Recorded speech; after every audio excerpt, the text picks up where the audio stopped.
Akdeniz'de balon balığı tehlikesi.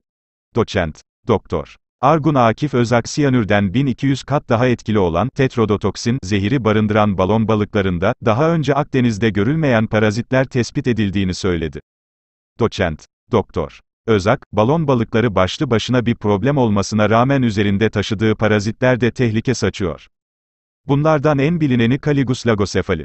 Bu parazitlerin ekonomik değere sahip balıklara sıçraması durumunda ciddi ölümlerle karşılaşma olasılığımız var, dedi.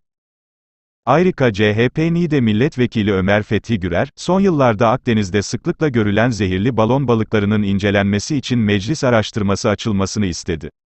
Gürer, denizdeki denge giderek bozuluyor. Balon balığı gibi zehirli türlerin varlığı hem balıklar açısından risk oluşturuyor hem insanların da zarar görmesine neden oluyor. Birden fazla ölümcül olay balon balıklarıyla gerçekleşti. Bugünden önlem alınmalı, takibe alınmalı, dedi.